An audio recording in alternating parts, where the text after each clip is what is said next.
speech I'm about to give today is a speech I've tried to give 5 times. All 5 times it's been cancelled at different universities. So one time I was given in prison to stop me giving this speech. The most recent time was York University. I was invited to give a speech on free speech, ironically. It was cancelled. Because it was cancelled, I've been invited here today by citizens of York who still want to give me an opportunity to have my free speech. So today I'll give the discussion that they tried to stop. And to the people who tried to stop it, rather than going to 250 students in York University, this will now be played to hundreds of thousands of people around the world. You failed.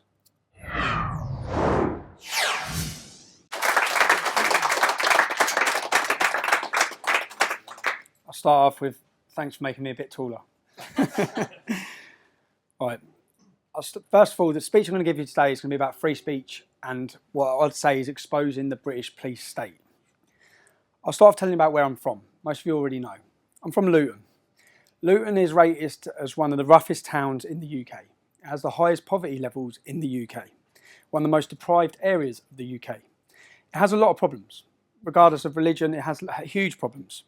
Now, I'm not here to pull the wool over all of your eyes about who I am or what I've done in my life, yeah? Because I've been no angel. I'm not claiming to be polishing my halo. Yeah? Growing up in my town, I've never seen racial tensions, which is a completely diverse town. I've only witnessed religious tensions.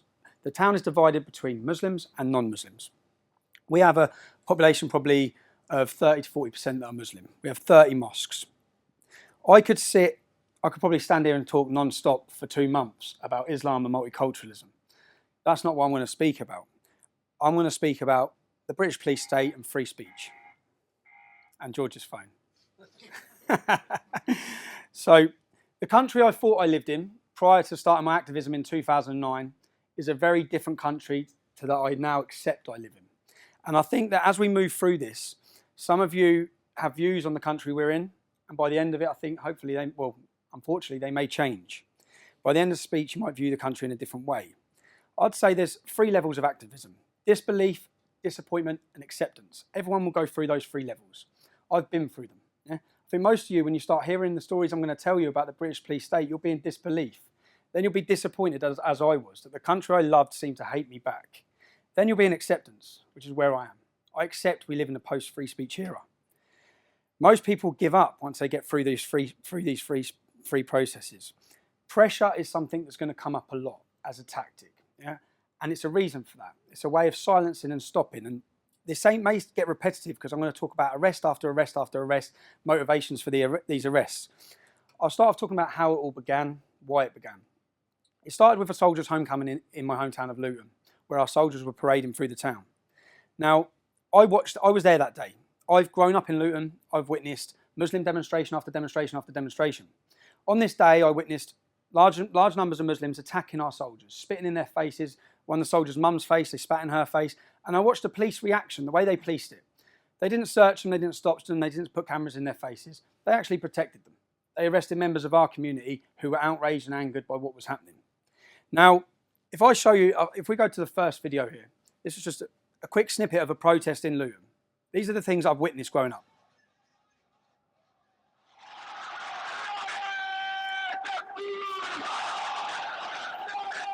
This is thousands and thousands of Muslims. And the reason why I'm doing this is to show you the comparison of why we felt angry.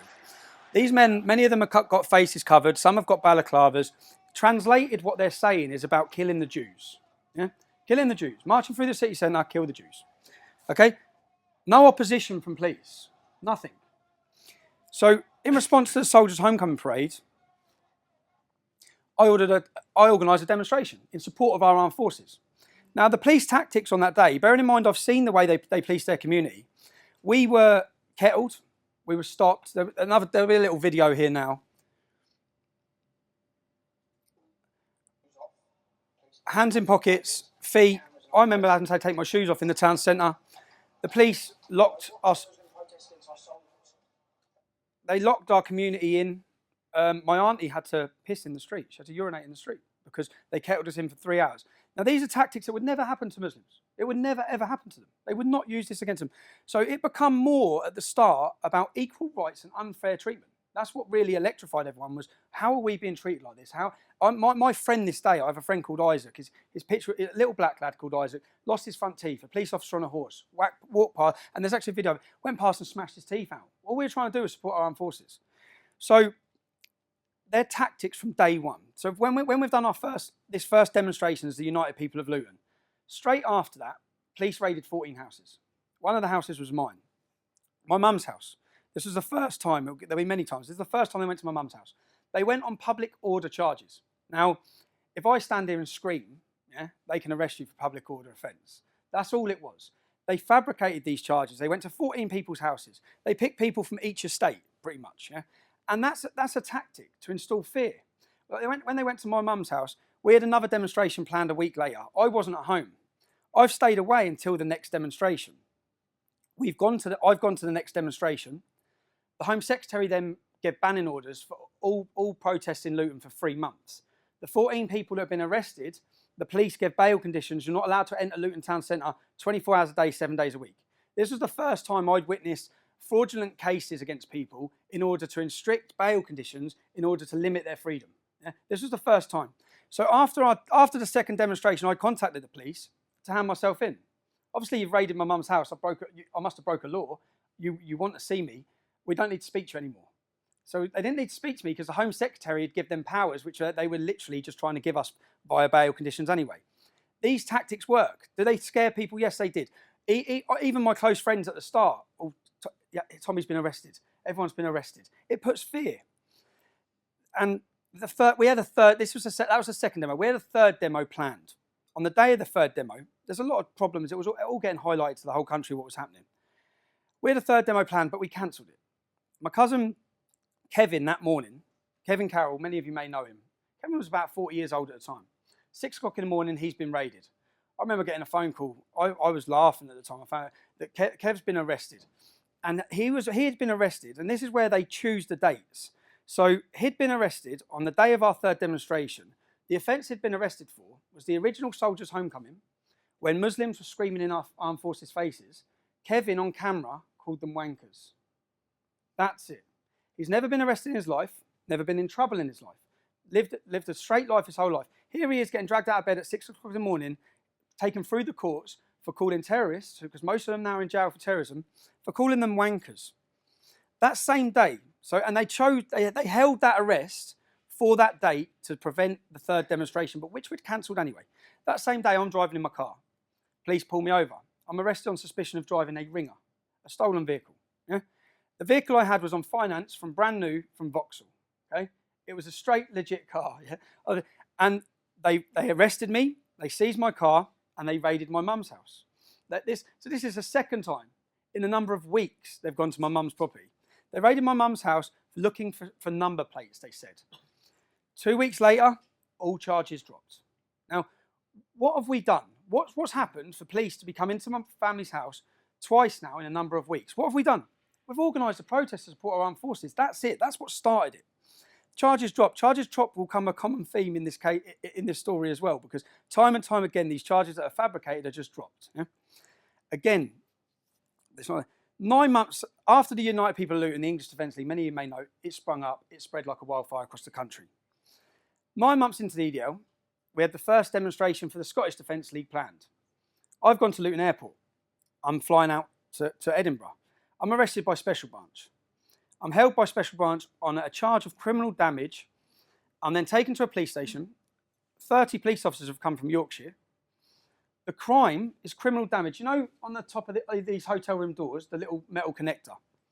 At a hotel that I've stayed in Leeds, £30 criminal damage was done in the hallway to a door. I apparently fitted the description of the man that had done it.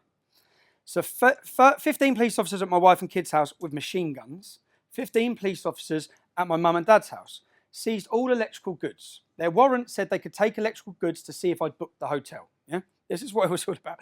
They took my dad's 65 years old. This is the third time they're in my parents' house, my family's house. And this is all pressure. It's all intended to get your family distraught, upset, and it works because any of you could imagine you started expressing your political belief against something, and in 3 times your mum's door's been kicked off. Your wife, when I lived in that house when they come with machine guns, my daughter was at the nursery. The lady who ran the nursery was 3 doors up. My wife wouldn't take the kids to nursery again after that. It works. My wife was crying, coming home, crying her eyes out.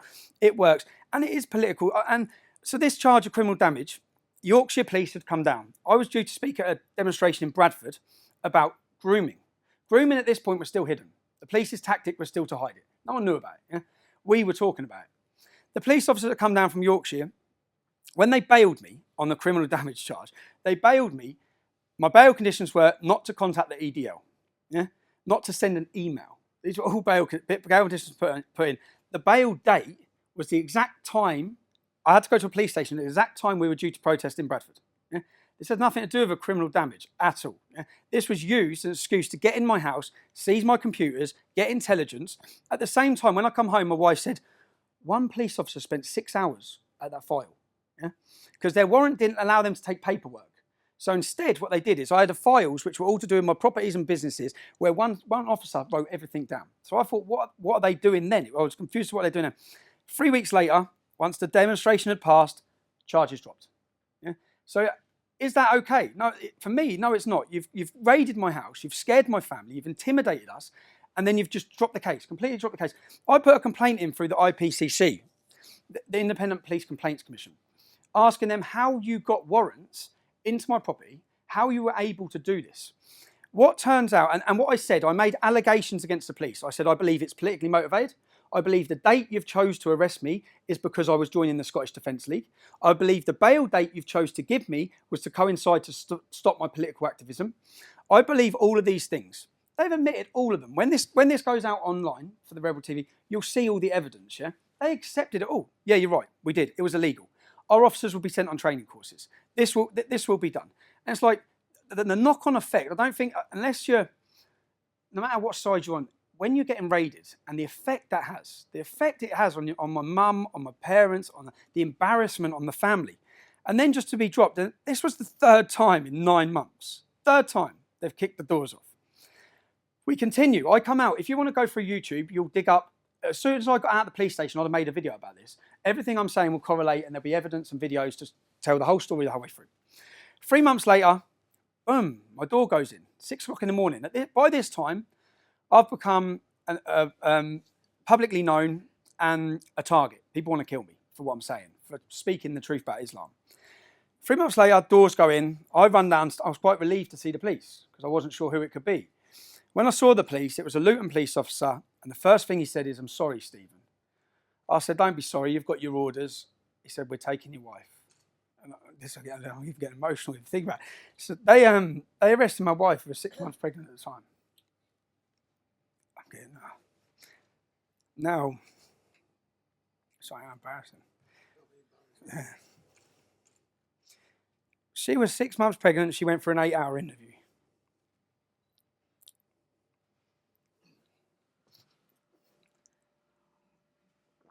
They arrested me as well. We were arrested on tax evasion and money laundering.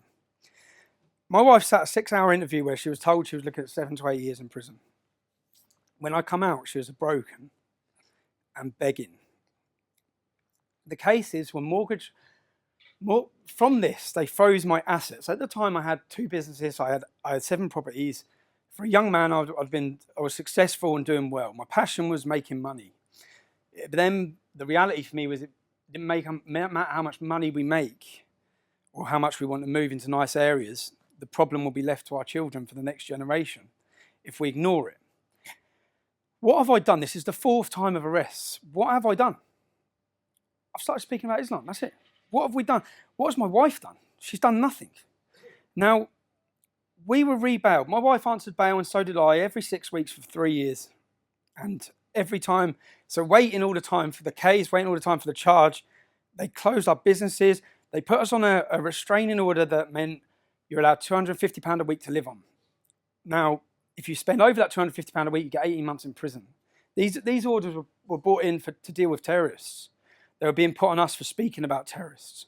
I'll be honest, out of everything I've dealt with over 8 years, this was the most difficult thing to deal with, because it was something, getting punched, getting aggression, I could deal with that. This was impossible to financially live and have any ambition to do anything. This lasted for 4 years, this restraint. 4 years. It's unheard of. No charges brought. I had no charges brought. So this innocent until proven guilty. The Labour government passed these new laws where they didn't need a crime. When they come in to arrest us, they didn't have a crime. They're looking for one. They didn't have a crime. And when I say they went back through, they forensically investigated everything I'd done in my life, going back 10 years. And when that didn't work, they forensically investigated everything my mum and dad had done. Everything my wife had done, everything her brother-in-law had done, everything my cousins had done. In the middle of all this as well, I've gone to football, and as I said, I'm not here to pull the wool over your eyes. I'm not here to lie to you. I've made mistakes in my life, as everyone does, and as a young man I did. I went to a football match where I was arrested on another charge. I was arrested outside a football stadium, and for nothing related to football. And I was that charge was subsequently dropped. When I answered bail for that charge, they said that I swore outside the football stadium. 2 police officers said I swore. Yeah, I thought, well, that's nothing. Yeah, I was taken to court. Then it became apparent why. I was convicted for swearing outside a football stadium. The headlines in the newspapers were, I was convicted of a football hooligan riot. I was convicted apparently for calling them sheep shaggers. Yeah?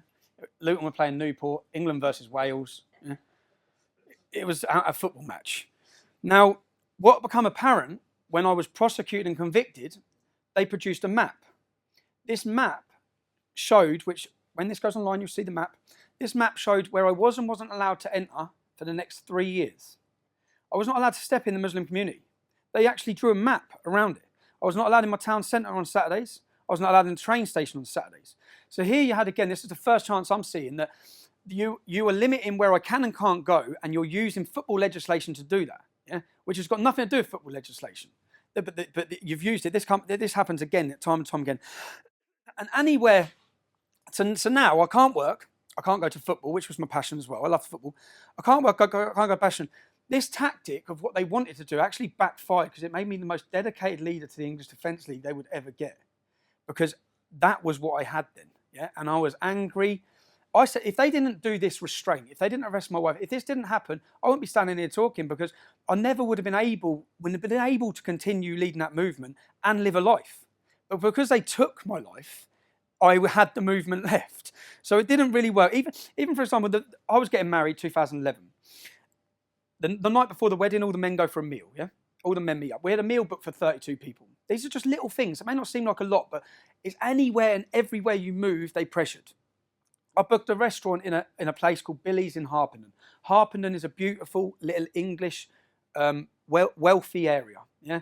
In comparison to Luton. So people from Luton will go to Harpenden for a nice time, yeah, to get away from Luton, yeah?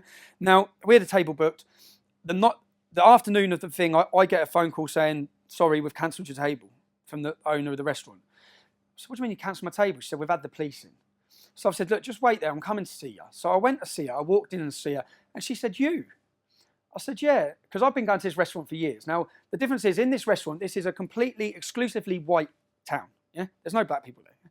Most of my best friends are black, right? So people in this town would remember. I've been going there since 17, 18, 19 with my group of friends. So the manager said, you're always in here. I've had the police in here telling me there's loads of far-right racist troublemakers, and there'll be trouble here tonight. We'll have to have police on duty. I said, I'm coming for a meal. I'm just coming for a meal with all of my family the night before our wedding. So it didn't work, because once she met me and she knew me, my cousin used to work in the venue, so I spoke to her. She allowed us to have the restaurant, but every little place that they could employ a little bit of pressure, and we haven't even started yet on where it goes. So I was ready for threats.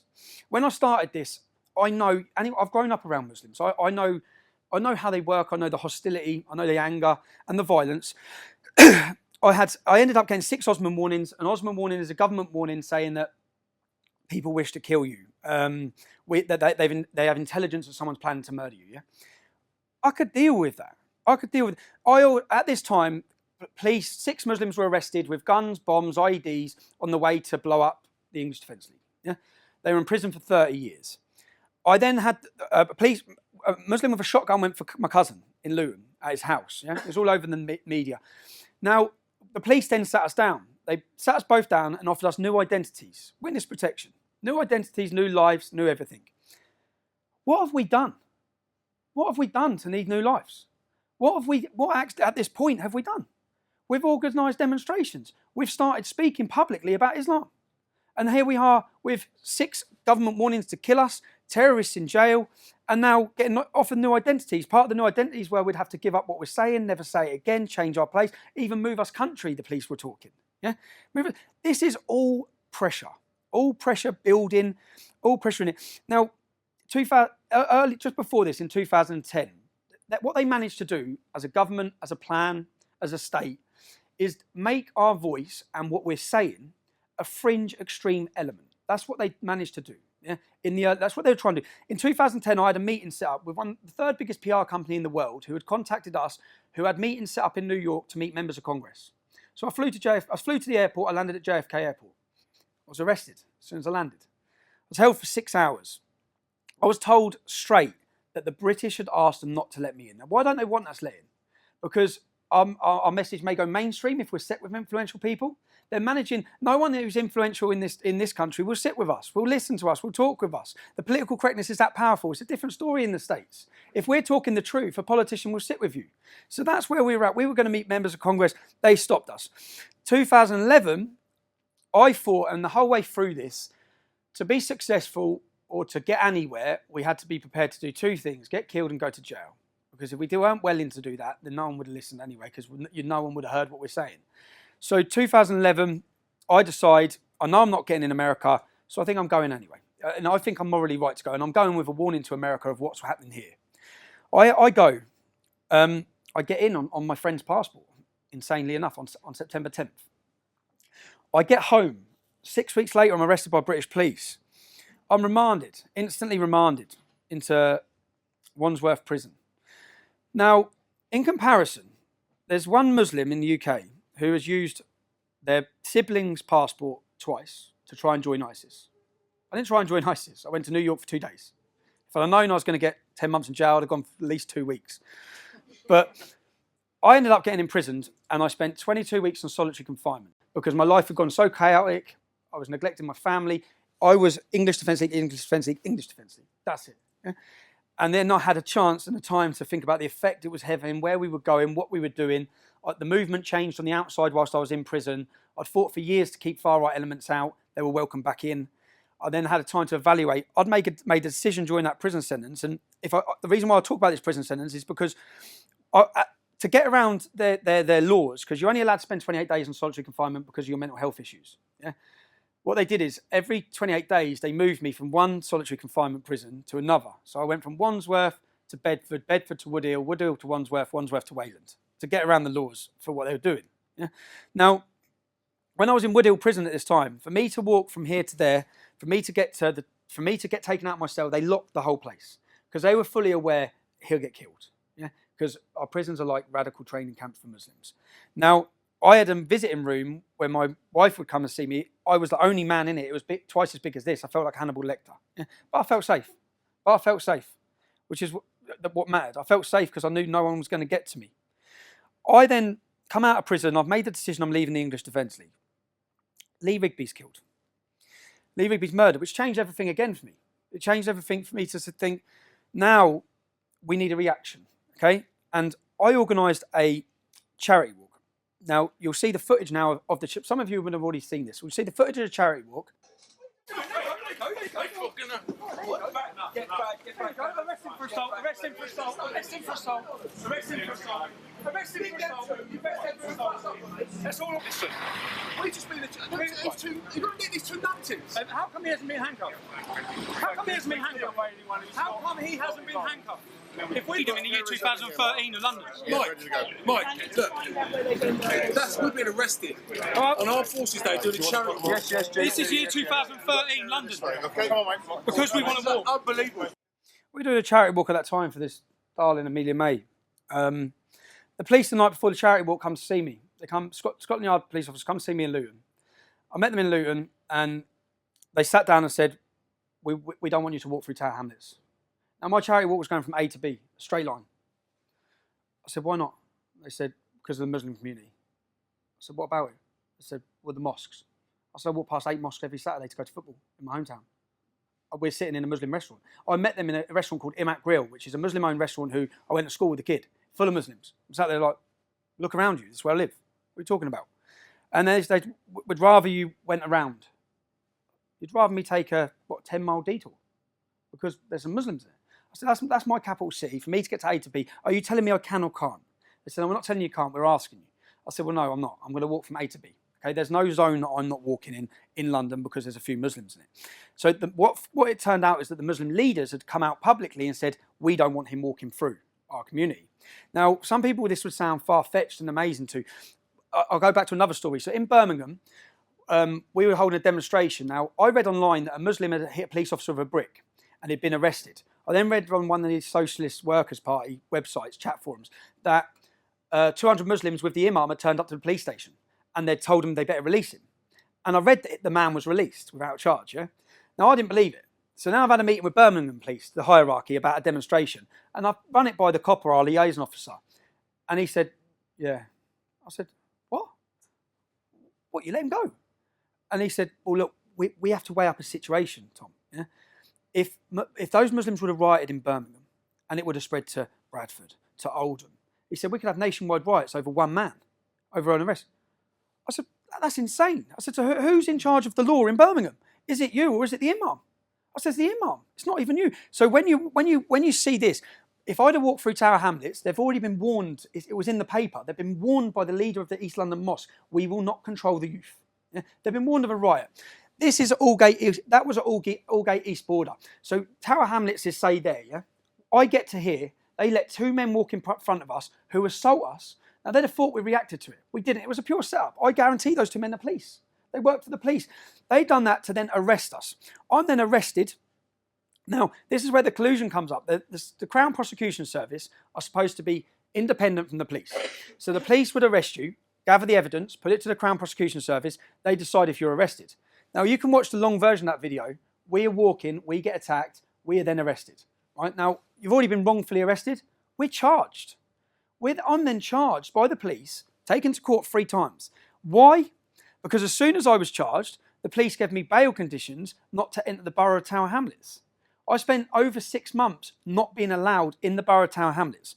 The minute those conditions were released, what I said is that the police are creating, at this time our argument was you're creating a Sharia zone for people who oppose Islam. You're creating a zone that we're not allowed to walk through. And as soon as my bail conditions were off, I said, I'm bringing the English Defence League to Tower Hamlets. Yeah? But in response to it, I organised a demonstration to go to Tower Hamlets. The Home Secretary, our now Prime Minister, they imposed conditions saying we weren't allowed in Tower Hamlets. We went to the High Court. Even at the High Court, the police put the charges against myself. We went to the High Court, and their argument was, which they admitted in court, we're not worried about the English Defence League. Yeah? What we can't control is the reaction waiting for them. So what we're going to do is we're going to limit your freedom, what you can say, where you can protest, when you can protest, because mob rule works. Yeah, unfortunately, it works. They're going to smash everything up. They're going to write, we can't do that. I'm then arguing. It become an argument about the police. I'm then arguing the police, saying that after this demonstration, I'll come on my own and protest in Tower Hamlets if I want to. I won't bring the English Defence League. I'll come on my own. Straight after that demonstration at Aldgate East, I was arrested. I was arrested and charged because my speech went 6 minutes over the allotted time. I was then given bail conditions not to enter the borough of Tower Hamlets. So all of these tactics of keeping cases going, of fraudulent arrests, is all to limit where you go and what you're doing. Right, I'll show you another video now. So I had, bearing in mind, 6 weeks prior, Muslims have been arrested in a car with guns and bombs on their way to kill and target us. I get a phone call from my family saying there's a car full of Muslims following us. Yeah, and my family would have been spotted. I took my kids to a party in Luton. I walked in the party, I saw the ginger convert, Roger Ibrahim Anderson. He calls himself Ibrahim Anderson. I grew up with this kid, yeah? He's now in jail for ISIS terrorism. Now, I walked in, I saw him. He was on his own with his kids. I'm with my kids taken to a party. I looked, nothing happened. I thought, sound, he's with his kids, I'm with my kids. 10 minutes later, when the other dad said, mate, you need to look outside. I've looked outside, there's about 60 waiting up, big bearded mullahs. So then 6 of them have come in. I've gone into the kitchen when they've come in. I've given my kids to the woman and say, look after my kids. I've gone into the kitchen. I was trying to find something to protect myself with as they come in. Police have come from everywhere. Yeah? So from this, they've seen members of my family. Yeah? They're then following the members of my family weeks later. I get a phone call saying that they're following this. So I said, I'm on my way. So I'm in town, I jump in the car, I'm racing 100 miles, I'm racing as fast as I can to get to the road. I come screeching into the road. When I come screeching into the road, they're all standing outside. And then you'll see a video now. You'll hear, the Muslims are all there. Play the video. It's hard to see because it's on old camera. You can see all the silhouettes up here. They're all shouting, come on, come.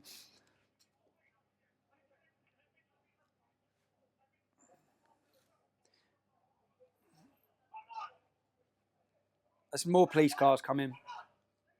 They're outside our house. Yeah? This is in a cul-de-sac where they don't live. What was the police's reaction to this?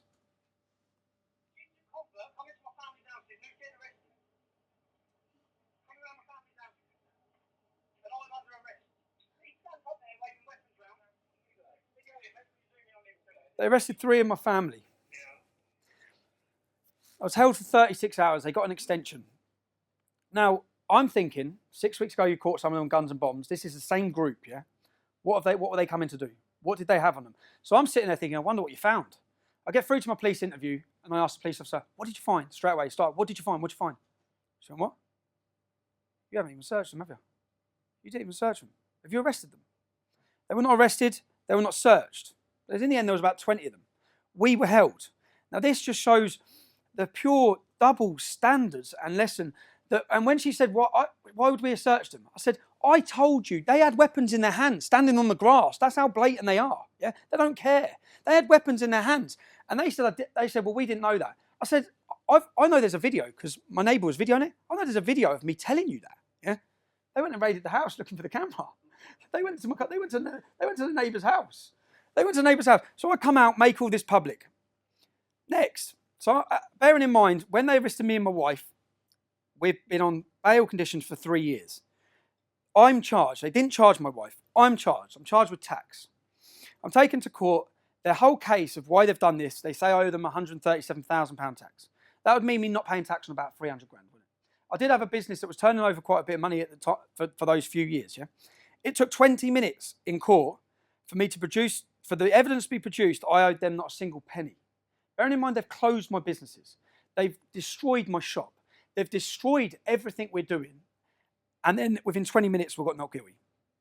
After this, I'll explain the mortgage case. I then had a mortgage case where I was charged with mortgage fraud. Between me and my wife, we had 7 mortgages. What they did is when they had nothing against me, after 2 years of my investigation on me, they started targeting my family all around. Cousins, they've done the nans, they've done one of my family members for not paying tax in 2006 on things sold on eBay. Yeah? Everything and anything they could find. Yeah? My brother-in-law was charged. His case was that he got a mortgage, self-certification mortgage. Any of you bought properties, you'll know. Years ago, it was encouraged. You're encouraged to say you earned more, really, as long as you put a big enough deposit down. Now, my brother-in-law bought his first house. Bearing in mind, when we were arrested, this all happened 5 years before. The house was bought. It was sold 9 months later. The mortgage company were paid. No one lost a penny. Yeah? This was the mortgage fraud they arrested my brother-in-law on. But they tied me to it because I'd lent him a deposit at the start. Yeah? So this was the case. This was the case. Now, at this time, you have to understand that I have many family members who have good careers, good jobs, and good lives, yeah, within my family, who were terrified. Yeah? Terrified of being involved in a court case, a huge court case with me. Because that would mean they're exposed as related to me, and they become a target. Now, this tactic was working perfect for the police because this is a pressure tactic, and it worked. I went home with family members crying, who are crying and begging, like, this is your fault. And I said, you're letting them win. This is what they want. This is why they're doing this, yeah? Now, I've had a not guilty on tax. The minute I got the not guilty on tax, the mortgage is the next week. The first thing they did then was my wife, who's been on bail for 3 years, they said, set a date in court straight away, set a date for Jenna to stand trial. So I'm got not guilty on tax. They had no case. They then set a date a week later that my wife's going to go into court. So no one knows what my wife looks like. You all just have to look online to see what response I get when I walk around our hometown. Yeah? My wife doesn't get that because no one knows who she is. So it's a bit of security for me is that she walks down the streets with the kids and it's all right. Yeah? So I've managed to keep it like that. I live two separate lives. I've had to go home and say, Jenna, you're on trial next week. Yeah? The 3 years you're on trial next week. The media's going to be there. There was Muslim and far left organisations sitting in the gallery waiting. Yeah? The date's just been given out. And this is all part of their game, or part of their tactic. I view it all like a game of chess. So I think, what are they doing? What's next? What's their outcome? What are they doing? That night, I went home, I told my wife, you're in court next week. 4 o'clock in the morning. And because I've filmed everything for 4 years, I had someone covering me at the time. The cameraman comes straight to my house. Please come to my house at 4 o'clock in the morning, counter-terrorism. They said, you've been named in a list to be killed at all costs by Al-Shabaab. Al-Shabaab are a terrorist organisation who 6 weeks prior had done the Kenyan shopping mall massacre. Yeah. So then my wife, who's going to have to go to court next week, yeah, I have to say, terrorists going to kill us. Terrorists want to kill you. They want to kill me. All of this, and then I'm questioning: have I been named, or is this part of the pressure? Because they've got no evidence on me. I'm walking on this case, yeah. But they've got little stupid bits of evidence for tax and irregularities against 5 or 6 of my family. Yeah? So I know the whole time, which I kept saying to my family, when I get to court, this isn't about you, it's about me. Yeah? I'm getting offered a deal, I know I am. So, and again, my views are my views. They're not my wife's views. They're generally not my wife's views. She despises it. So I get to court.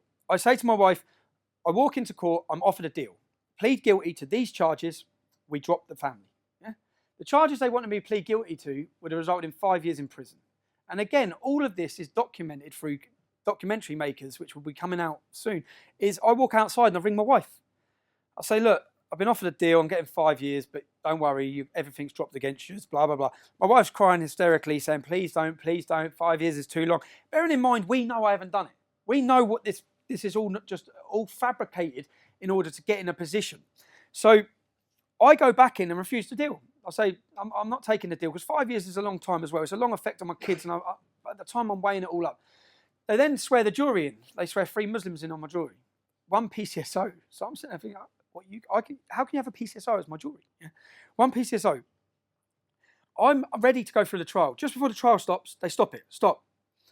They come out again, because bearing in mind, they can't have me getting a not guilty. Because if I get a not guilty for everything they've just done, everything they've fabricated, I'd be able to destroy them on what they've done. Yeah? So they offer me a deal again. Now this deal, the first thing I say to the solicitor, what's the maximum I can get? Maximum I can do. He said 18 months. I weighed it up. 18 months means serving 6 months in prison. I'm taking that straight away, and they're leaving everyone else. So I say, give me an agreement. I want it in writing. When this goes online, you'll see all the written agreement. Yeah, the written agreement was, we will drop case against your wife.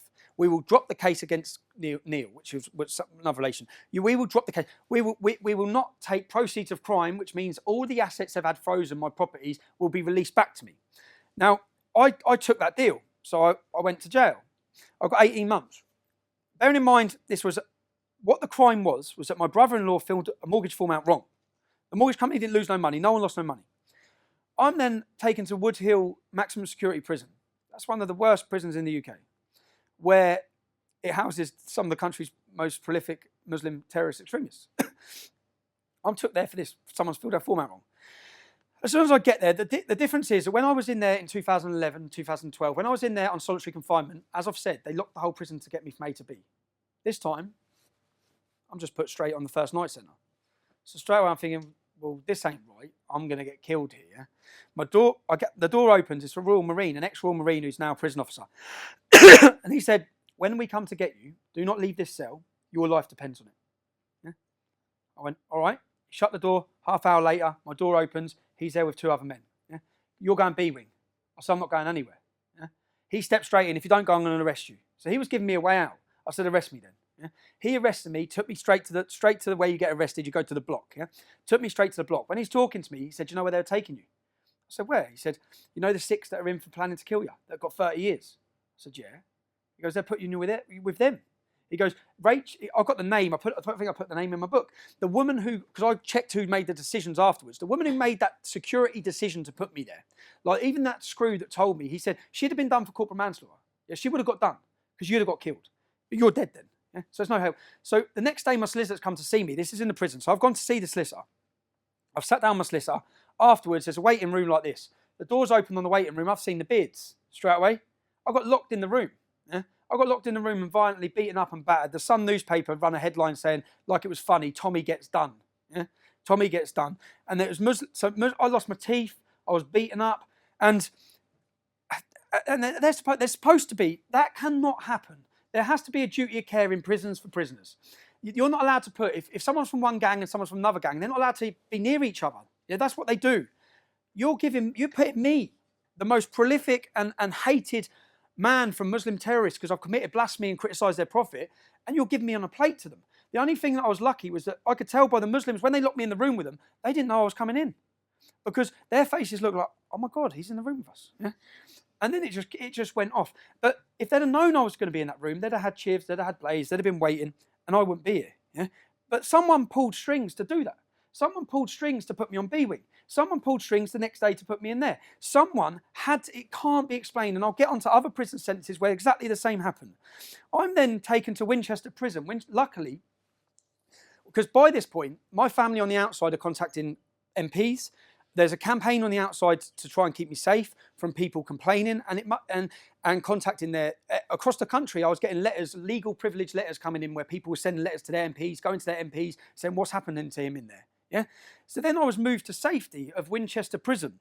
I say safety. I still have a few problems, but there's not as many Muslims in that area of the country because it's a local Cat B. Now I was in there, coming to the end of my sentence. I get a visit. Which I think is a legal visit. I sit down, there's two men, younger than me, smart, dressed in suits. We're from a secretive organisation based in Scotland Yard called the Met Intelligence Bureau. Yeah? The Met Intelligence Bureau, and what are your plans when you get out? Because when I left, I made it public I opposed the far right. They were trying to sell this to me that if you help us, if you want to do your country a service, then you'll be helping us by uniting the right. Yeah? Uniting the right. When you get out, basically, we want you to unite the right. We want you to get close with Britain First. We want you to work with Paul Golding. We want information. We want this. Be their grass. Yeah? Be their informant. They want their words. We want control of the anti-Islam reaction. So if there's a terrorist attack, they want control. They want to stop any, which we are going to see in this country, unfortunately. They want to stop any far-right attacks, yeah, by uniting it and having their man at the top. Yeah? So I said, so hold on. I shouldn't be here. You've terrorised me to stop me leading the EDL. A doesn't know what B's doing, yeah? And now you're asking me to help you. I said, and stupidly, they said, well, what are your plans when you get out? And stupidly, I explained, you've froze my assets. Now, when I get out, luckily, I've had 7 properties. Yeah? I had them when I bought them all when I was young. The market went well. They were in loot, and I think like last year, they went up 20%. I've been lucky. When I get out, I'm selling the properties. I'm getting back in the building game. That's what I'm doing when I get out. I said, you will not hear me talk about Islam again. Because that's how I felt at that moment.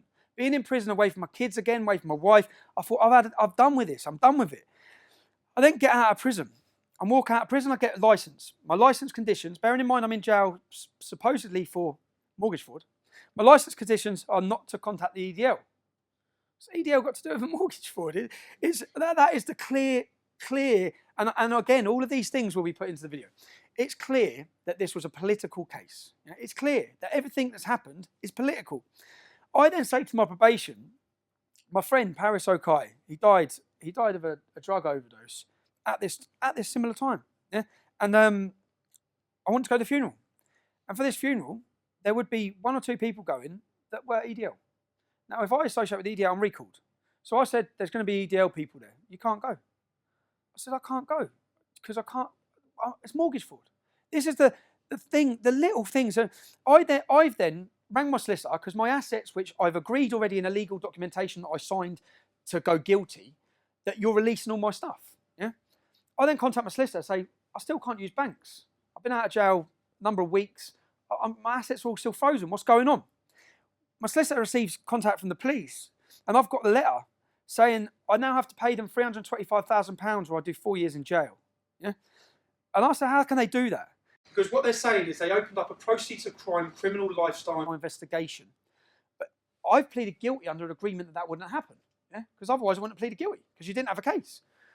At this time, we will not charge Jenna Lennon. At this moment, charges will not be brought against Jenna Lennon. That was the one word, at this time. So that was at this time. We're no longer at this time. I'm like, what? So you can now you're trying to take. So they've added up the equity in the properties, and we're taking it. That's it. So we're taking it to court, and we're taking it, or you do 4 years in jail. I get a phone call from MIB, who saw me in jail. Yeah? Agree to work with us, Tommy. This financial problem goes away. Yeah? This is the dark side of a state. I hear Jihadi John, yeah, and I heard Cage saying he was persecuted, they targeted the family, they done this. They probably did. Yeah? And it hasn't made me go cut people's heads off. So there's no justification what it's made him go and do. Yeah? I've never felt anything like that. Yeah? But I fully understand where we're going with the deep levels that the security services would go to get people in positions. Because what happened then was I went to court to argue, how can you do that when I pleaded guilty? The judge actually sided against the police on 325,000. He then decided to take 125,000. I walk out of court. I'm contacted by the police straight away. The court order's been given. I've been given a legal documentation. I've got to pay 125 grand. We'll make it so you pay £1 a month. You'll never have to pay that money. Yeah? I said, I'll pay the money, man. I'm selling the house. Piss off. It's not happening. Go away. Yeah? What they thought was that they had me in checkmate position, yeah? Where I ain't going to want to give them 125 grand. I'm going to give them information or agree to work with them. Never happening. That's why I said I'm not going to be anyone's bitch or grass. It's not happening. I've actually got now, thanks to a donation campaign that was put up recently, I've had a country's top QC go through this case. I've got it in black and white documentation, which will soon be put to the courts, that everything they did was illegal. That the money they took off me was impossible to do. Yeah? If it's any consolation, I've been told, the judge, the prosecution, and the defence all got it horribly wrong. Well, that's a mistake. That's not a mistake. You got me in a position where you had me, where you thought I'd work for you. This is where it gets worse. I'm then driving in a car, and all of this again, I've got the documentations, I've got the interview tapes. I'm driving in a car, I'm pulled over, three cars block me in. You're arrested for burglary. Burglary, house burglary. House burglary. Now, many things I've been or done, or people would assume with me. Yeah? Burglary? I'm then bailed, and at the time, I'm trying to work this out. I'm out of jail a month. I've got another 8 months left on licence. And I'm thinking, when you're on licence from prison, if I fail a drug test, yeah, for your arrest on burglary, they drug tested me. If I'd have failed the drug test, I go straight to prison for 8 months. So in my head, I'm thinking that's what this is about. Yeah. I then get released on bail. I get home. My wife says, Winchester Prison's been on the phone. You've left property there. So I get the number. I've still got the number. Yeah. She gives me the number 0207. I thought, that's not Winchester. That's London. I ring the number. Tommy, it's Ollie from MIB. Yeah. The predicament you're in. I'm not in a predicament. He said, you are. He said, because if you're charged when you answer bail in 2 weeks, you're going back to prison for 8 months on recall. Yeah? So, and if you're charged, what do you think the media stories of this is going to be? You're going to be recalled to prison on burglary. I have to be honest, I cried my eyes out. I sat there and said, what am I meant to do? At this point, what do I do? I spoke to my wife and I refused it. I spoke to my wife and said, now, in 2 weeks' time, I'm going to answer bail and I'm going back to jail. And for certain things it's not like just going to prison. I'm going into the most hostile environment. It beats going in the Millwall end anyway. So, probation. I then have a meeting with probation. This has all happened. I'm invited to talk at Oxford University. So I tell my probation clearly, this is my moment to tell. I'm going to tell them everything you've done. I'm going to tell them about the Met Intelligence Bureau. I'm going to tell them about your licence conditions, your not letting me go to a funeral. I'm going to tell it all. Yeah? And my date's picked to go to the Oxford University. 4 days before I'm due to go to Oxford University, I take my children swimming, I get home, police are waiting. I'm recalled to prison. The reason they gave, someone tweeted me saying they're going to rape my mum. Their name was 1488 Hitler. Yeah, so it was a Nazi. It wasn't a Muslim, it was a Nazi. I get as many threats from them inbred Nazis as I do from Muslims. Yeah. So 1488. So he's going to rape my mum. Now my response to that was, he was looking for me, yeah, in Luton apparently. I said, you don't need to look for me. 10 o'clock in the morning, this is where I am. Yeah. So I went there. When I went there, police and probation are there. This is at the time. What are you doing? What are you doing? They said, well, you've told someone to meet you here. I goes, oh, so you saw that they said they're going to rape my mum? I've given you 300 threats to kill my family. You've not arrested one. Why am I going to come to you? I said, I'm not going to wait till someone turns up at my mum's house. If you want to find my mum's house, it's quite easy to do. through the system. So I've gone there. So I was warned that she said, you can't be doing that. I said, well, you need to do your job then, yeah? They then used that. They held that. 4 days before I'm due to talk, I'm recalled because I sent that tweet. No threats, no violence. They said that I put a risk situation where if the man would have turned up to attack me and someone would have tried to prevent it, I've risked that situation whilst on licence. So anyway, I'm recalled to prison. I'm standing there. The police officers, again, every time I've come into dealings with police officers, they've been good. Yeah? It's not them. It's not the. I always say this. Anything. I don't have anger against British police. I have anger against the people pulling the strings. So I've explained to the police officer my experiences in other jails. Can you take me to Winchester? Because where I live, my local prison's Bedford, where I'm in immense trouble here. Yeah, if you take me there. So he's rang the probation. This lady, Sue Bowman. He's rang her up. She said, nope, it's all sorted. He's going to Bedford. So I've been then taken to Bedford prison. I've walked into Bedford prison. I've looked at the first reception man. Remember, this is my local prison. I've looked at the man. I said, have you got a brother called Mark? And he did. I knew his brother just by his face. I said, I know your younger brother. And then he went through the system. So he's looking on the system at how many Muslims are on which wings and how long they're serving. Because that's a big difference. If I get put on a prison wing with Muslims serving 28 to 30 years, they're going to kill me. If I get put on with some doing 6 months, I might get in a fight. Yeah? So we've gone through it all. We've established that the majority of Muslims serving the most sentences are on A wing. The safest place for me is on B wing. He's gone upstairs to see the governor. He's come back down. I'm sorry, bro. I said, what? And I've got all these He said, I'm sorry, you're going on A wing. I said, we've just established we've just done that. He goes, I know. I'm sorry, man. I said, give me a pen and paper. So I wrote out 6 pages to the governor about what his legal duty is for my safety. And the people in there and what they want to do to me. Yeah? He's come back and said, you're going, mate. You're going on B wing. Now I've had to react in a safety way that when I get in there, remember, there's cells on the wings. There's cameras on the wings. There's not cameras in your cells. Yeah? So on the wing, everything's on camera. So I've got to then, in my mind, I've got to kick this off, yeah? To get put in a position where I'm safe. So I've gone in at 10 to 12. I've come out at 12 o'clock for dinner. I've walked straight into the canteen and said, which Muslims want to have a problem then? Yeah? And I've then started fighting in the canteen. And if I hadn't done that, I'd be getting it in my cell by 10 men. Yeah? Because I should not be in that position. And bearing in mind, I'm on a 28-day recall. So I'm then put in there, and I've come out. So I've then been arrested. I've got all the paper, put on solitary confinement. I'm safe. Yeah? I'm getting out of here. I'm seeing my kids. Right? I come out of prison. I sit down again with the probation officer, who I know that she's the counter-terror lead, and that's who's dealing with me. Yeah? I had to see him once a week. I had a friend who'd done manslaughter, who was seeing this probation officer once a month, and I'm like, oh, why have I got to see mine once a week? A mortgage form was filled out wrong.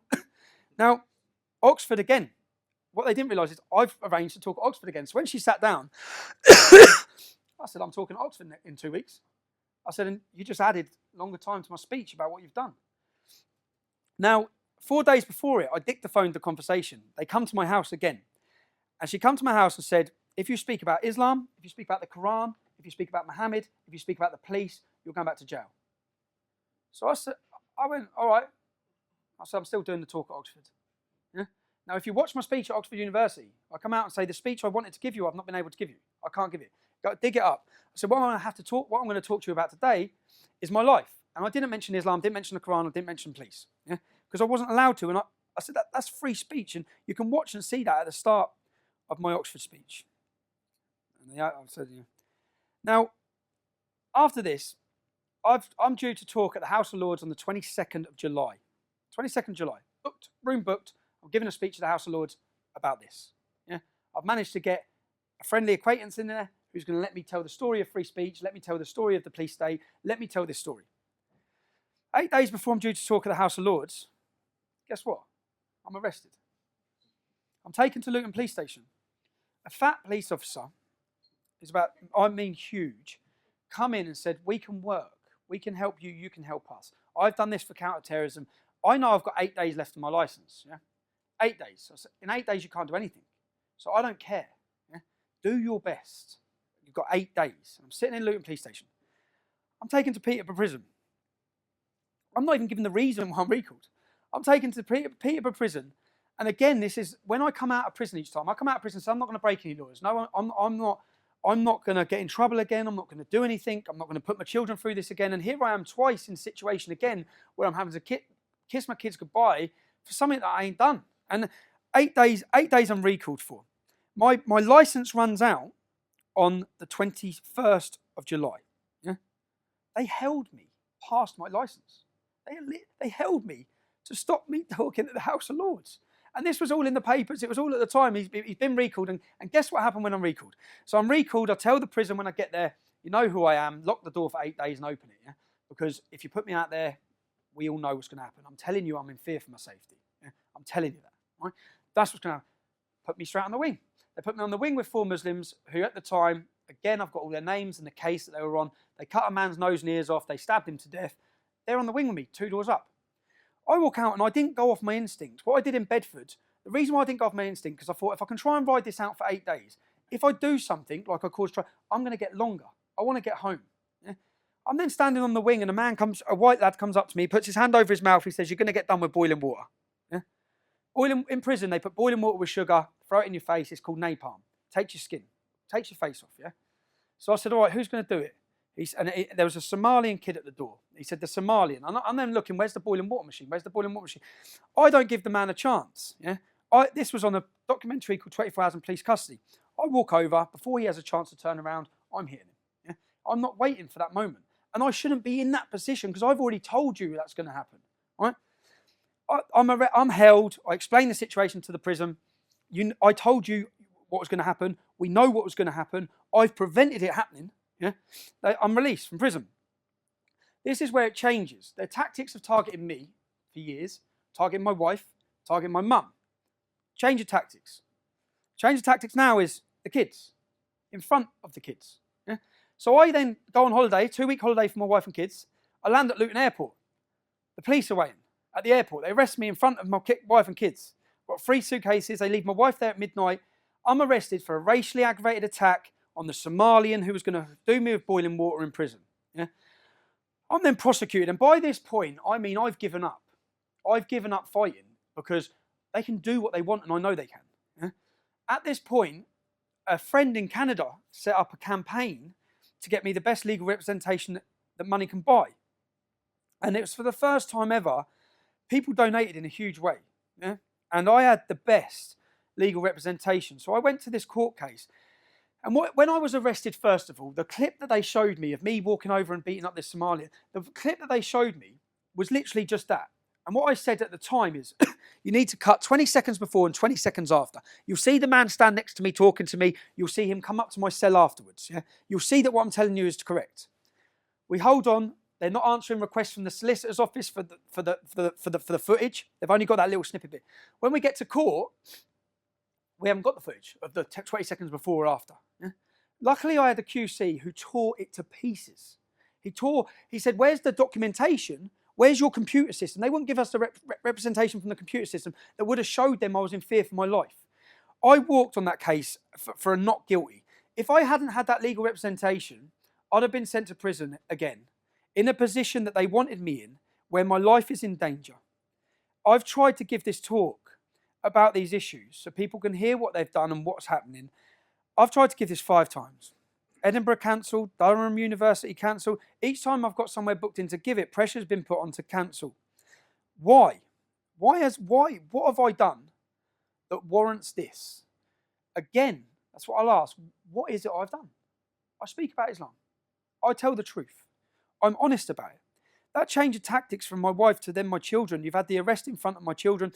Now, my daughter was moving to the bigger school, yeah? So I had to sit her down in the summer and I had to tell her who Tommy Robinson is because she didn't know, yeah? She's never heard of the English Defence League. So I sat her down and I went through saying, darling, when you go to big school, people might mention this, they might mention that. They might talk about me going to prison. I've been in prison. It's all news to her. She thought I was working away. Each time I went away, she thought I was working away for the prison sentences. I'd ring her every day. Even when it was building up to Christmas, I said I was helping Santa to my young kids, and I'd say, what do you want made? And I'd get the present that they wanted made, dropped there every week. So then I'd say, did you get it? So they were thought it was all that. So I've had to then say, look, I've been in prison, darling, but you have to understand that I didn't do anything to be in prison. warranted me being in prison. Now, that must be hard for a child to understand. The next video I'm going to show you is from Cambridge. I've gone to Cambridge with my children. Is that the next video? I'm not having an interview. I've already told you. So you're telling me what? I've told you already. Yeah. Are you going to leave? So hold on. Are you going to leave immediately? I'm with my children, and you're telling me I have to leave immediately. Are you going to leave? Or what? You're going to get a Section 35 dispersal notice. Okay, we'll give you a 35 then. Tell me for what? I'm with my children. I'm with my children. Stop, get that thing in my face. I'm not being interviewed by you. Right. Tell me why. You tell me why. No, you'll get it on the form. It'll be explained to you. Tell me why I have to. I'm going to get a form down. Tell me why. Listen, No, officer. When I'm take that camera off my face. I'm not being interviewed by you. This isn't Crime Watch. I'm with my children. You're telling me I have to leave. Yeah. Why? Why? Because there's likely to be disorder if you Get go. off my hand. Don't assault me. Tell me why. Tell me why I have to leave. Stop shouting at me. So tell me why I've got to leave. It'll be explained to you when you get your Section 35. How are you drawing a jurisdiction to where I do and don't go with my kids? Tell me. Tell me the reason. Shush! I'm trying to talk on my radio. Hold on, you've told me I've got to leave. Just trying to take your hand away from him. No, he's touching my hand. I'm minding my own business. I'm minding my own business. You've come off the street to where I'm having a private drink with my family, and you're telling me I have to leave. Can't hear you, mate. I can't talk. We're upstairs. Tell me why I have to leave. Mate, you know this is ridiculous, yeah? You're from Luton. You know this is ridiculous. Tell me why I have to leave. At the end of the day, the boss has authorised a Section 35. But we've already cleared it. Why? I'm with my kids.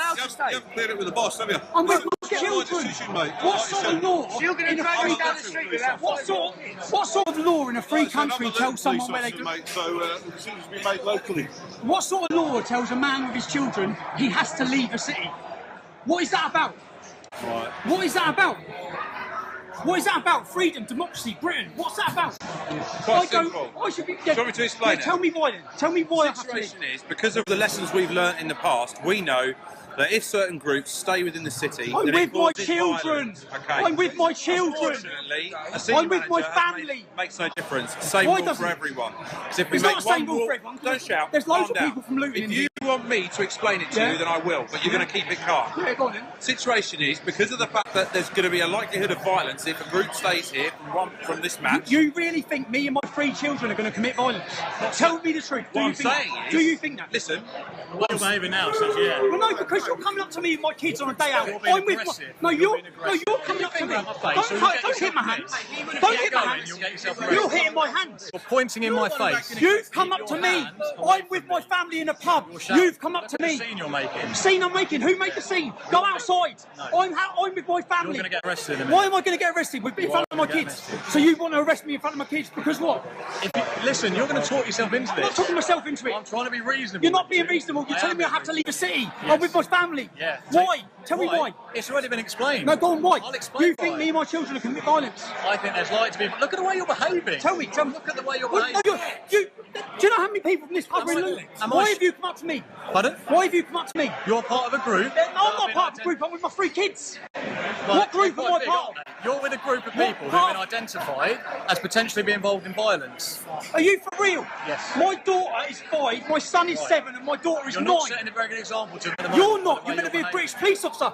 Who are you serving and protecting? Who are you serving and protecting here? Shouting at me. Who are you serving In and a minute, a protecting? form's going to come. You're going to be given it. If you stay, you're going to get arrested. Who are you serving and I protecting? haven't got to answer this. Chris, This is not who an are interview. you serving and This is protecting? not an interview. Your job is to serve and protect.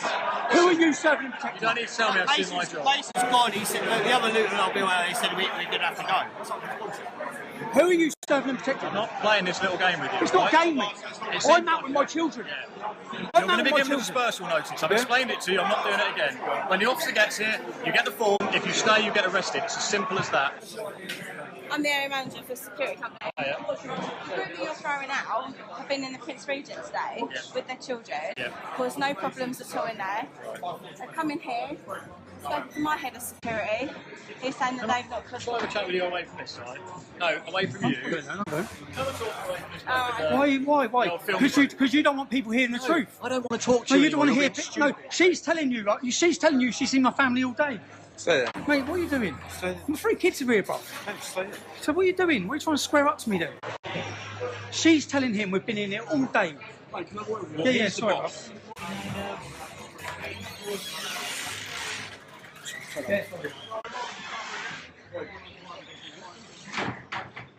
I've already said you're not been good as gold all day. I know, bro. That's my missus and all. Really misses her. Fair play. Respect her. Because she's just told me I've told the coppers, you lot have been. He's been sound as a can, mate. You lot haven't been any trouble. I know. No aggravation whatsoever. Even your friends, I don't know if they were your friends at the time. They're not friends. They're not friends. But they've been no trouble either. We're not, girls, we're not getting forced to leave. We're not. You alright? Yeah, where's my jacket? Where's your jacket, darling? Spencer, where's your jacket? No, Mason. Oh you shit, left it he's just in brought the the car. jackets down. Have you got his jacket? Do you think you can set a good example? Yeah, yeah. That's all. Poppy didn't bring No, he's Luton. He I know doesn't he agree is, bro. to It's us. embarrassing. I'll get your jacket, Spencer. No, he's just here. Mate, he's on our side. I'm on side. You know, at the end of the day, you've got to go watch it.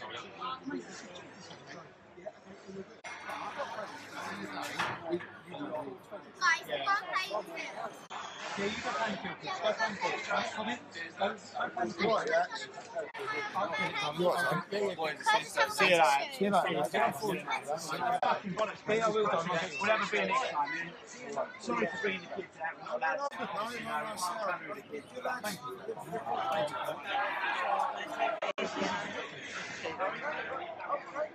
Mate, I agree with you.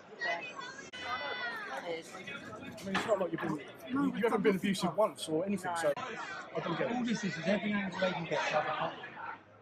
Lee, I'll shout you, brother.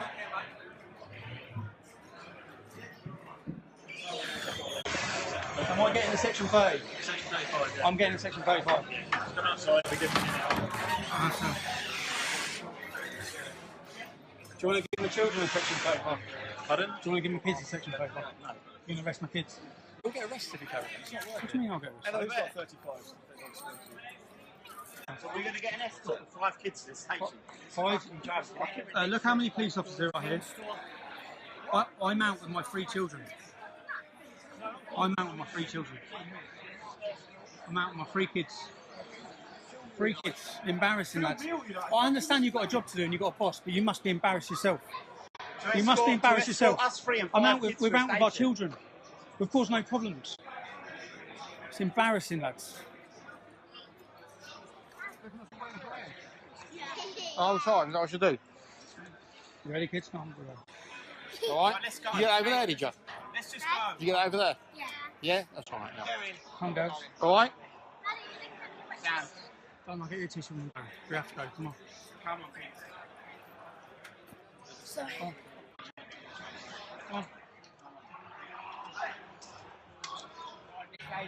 No, we've got 5 kids with us, so obviously we're causing loads of trouble and we've got to get out. So.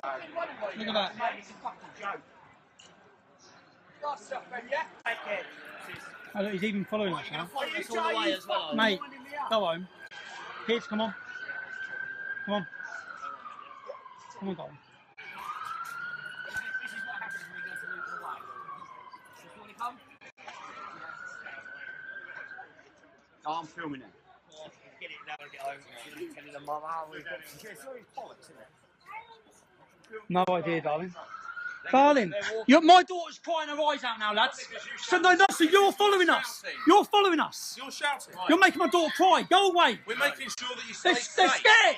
Right, okay. Because of We're you. following you. There's no way out of that. You think we okay? need safety officers? Because Go we're gonna away. escort you. Macy, darling, come here. Come here, darling. It's all right. Come here, sweetheart. It's all right. Girls, it's all right. Come here. Come here. Come here. Come here, sweetheart. Come here. Girls, come here.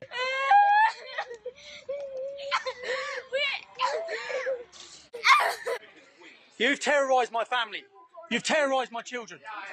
You've terrorised my children. No, you've terrorised my children. Stop following us. You've terrorised my children. You've terrorised my children. They're kids trying to watch football. You've terrorised them. You've caused this, you bully. You horrible bully. Who's swearing? Who's swearing? If someone come up to you with your kids, if someone come up to you on a day out with your children and told you, if someone come up to you with your children, get arrested, yeah, in front of my kids, of course you would, you horrible. Why are you following us? Go away! Kids, it's alright. It's alright. It's alright. Get right down here, someone. What? Bells, it's right. Bells. Macy, come in. Macy, relax. You're scum. You're scum. You know that? Look at them. Look how scared they are. You're horrible. Go away. Stop following us.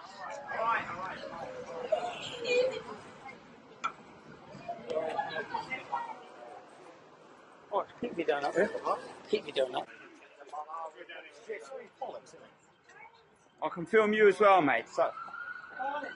My daughter's crying her eyes out now, lads. So no, so you're following us. You're following us. Silly, Katie. Katie, stop, come on. Come here, darling. It's all right. Come here, sweetheart.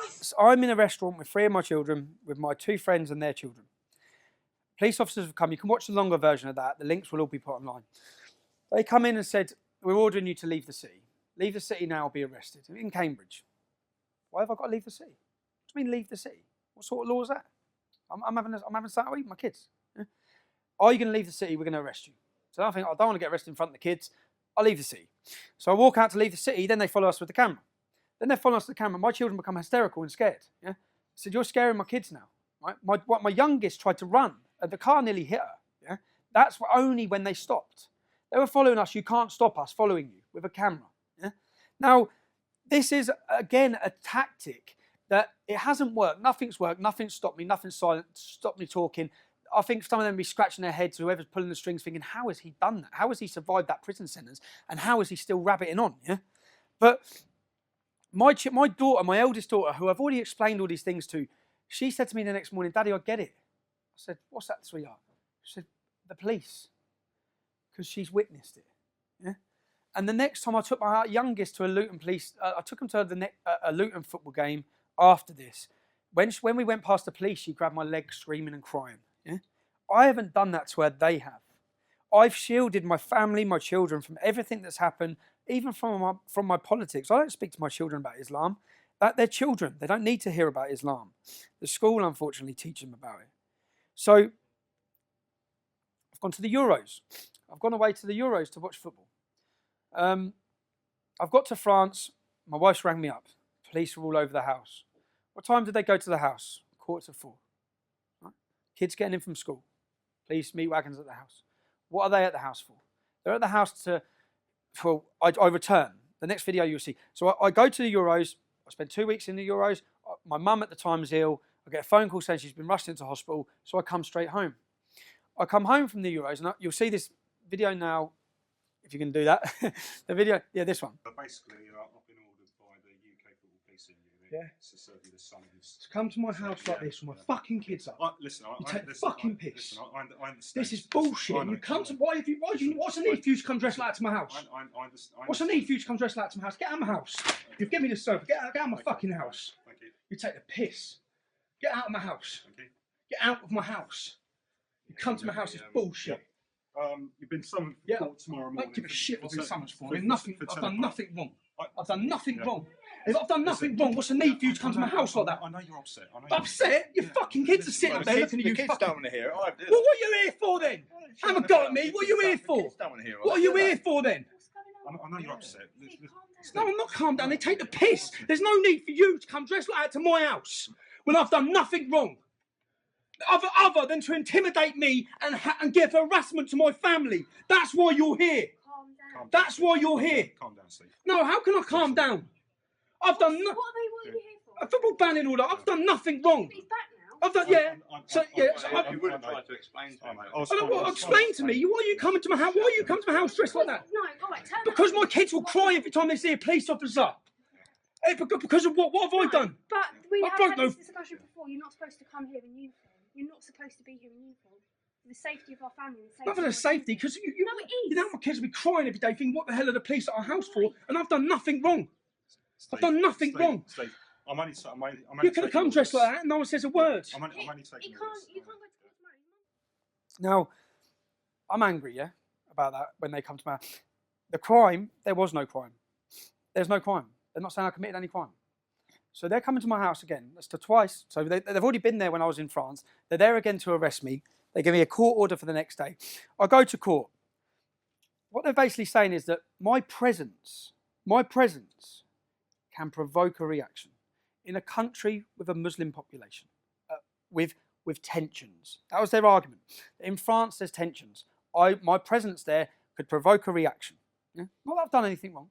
So what they then want to do, and this was orchestrated by the Football Policing Unit, which is a section of the Home Office. Yeah? It's not a separate police force like Bedfordshire Police. This is the Home Office. This is the government. Yeah? So when they got the leader of the Football Policing Unit up on stage, up in the court, my prosecution, to say, who's decided to bring this case against our client? He said Bedfordshire Police. When they got Bedfordshire Police officer up in stage, he said, I've been forced to do this. When asked in court, you've been forced to do this. Who's forced to do this? The Football Policing Unit. The man who just previously in the dock said Bedfordshire Police were bringing the case. Yeah? So then what they put in to give me was a 5-year ban. A 5-year ban of Luton Muslim community, a 5-year ban again where they failed previously to give me the same as the 3-year ban. I've got these maps that they tried to prosecute. Now, this is 1984. Yeah? The judge's summing up, which went in the papers, was this case is vague, cagey, and dishonest. Yeah? And again, what would I say the tactics are? In front of my kids again. The last 3 or 4 things that have happened. You know, after that Cambridge incident that you saw, yeah? I go to Germany. I'm in Germany with Pegida. My wife rings me up crying outside the school. What's wrong? The police have pulled her over outside the school. Cambridgeshire Police have come. I am about to sue Cambridgeshire Police. I'm taking Cambridgeshire Police to the courts because everything they've done was illegal. The money that was taken off me was illegal. That case, this football policing case, where they tried to give me a banning order with no evidence or no crime. Yeah, they just wanted me banned for 5 years. They wanted me not able to leave the country when England play, etc., etc. Now, that cost me £6,000 to defend. I haven't got that back. The judge is summing up. The judge's summing up was cage, vaguely dishonest, giving back his money. Yeah. In between summing up and afterwards, the money never come. I've said, where's the money? Why haven't they paid me back the money? They've made a decision they're not going to pay you back the money. Yeah? So now I've got to go for a judicial review, another £2,000, in order to say, give me back the money. So whether they win or not in court, they win. Or the pressure or the tactic or the reason and the motivation for them doing it works. Because as you've seen, my children have been hysterical, my wife's been hysterical, my mum's been hysterical. Now, as a conclusion, which I would have been saying to the students watching this or anyone watching this at home, you have your views, I have mine. Yeah? I'm not here to force my views on anyone. That's it. If they can do this to me, they can do it to you. Is this freedom? Does this sound like a free society? If I hadn't told you the names, locations and places during this speech, you'd be thinking I was talking about Russia, China or North Korea. That's a reality. Not the land of freedom and democracy anyway.